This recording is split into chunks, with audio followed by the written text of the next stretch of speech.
When people go shopping for an item, either online or in physical stores, they're usually presented with an assortment of various products. Say a customer wanting to book flight tickets is presented with flights of different departure times, duration, and prices.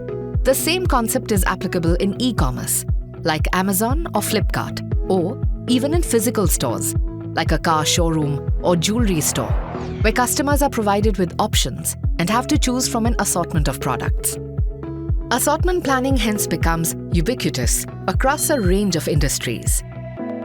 What we are interested in here is to understand how to make these decisions in the right manner. Because different products have different margins for the firm. Some products are high margin, some products are lower margin. Different products are also have different levels of attractiveness to the customers. And given all of this, the question is, how does the firm, the retailer, make the assortment decisions, which is, which of these products should I show to a particular customer?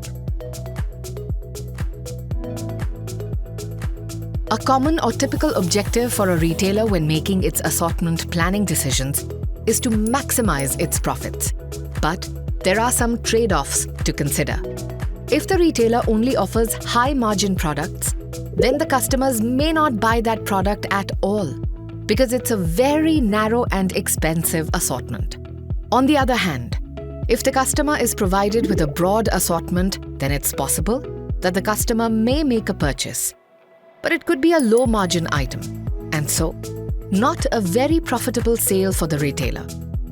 So how do retailers determine what sort of assortments they should offer to maximize their overall profit?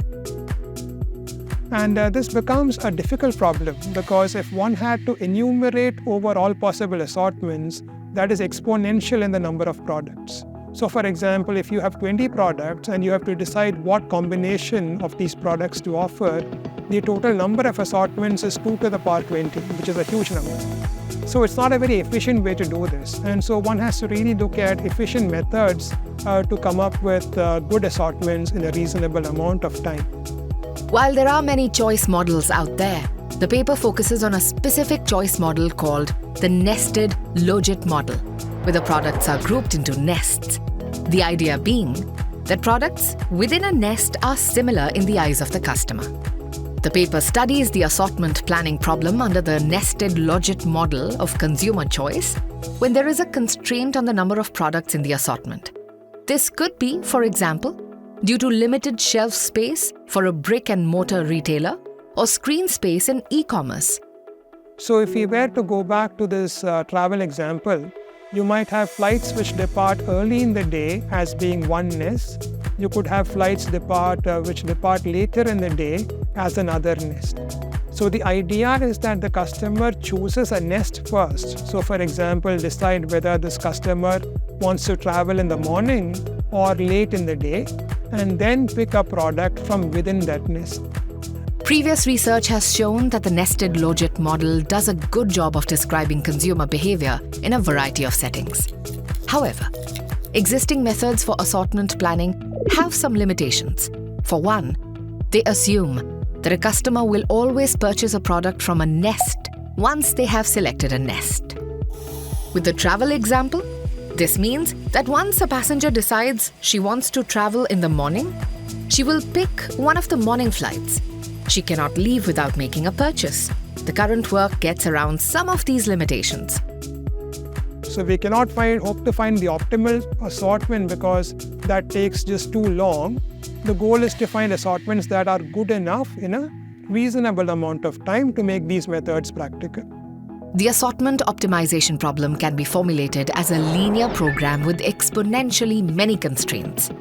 However, only a small subset of constraints are needed to find the optimal solution, and these constraints can be found in an efficient manner. This comes with the challenge that the solution to the linear optimization problem can be fractional.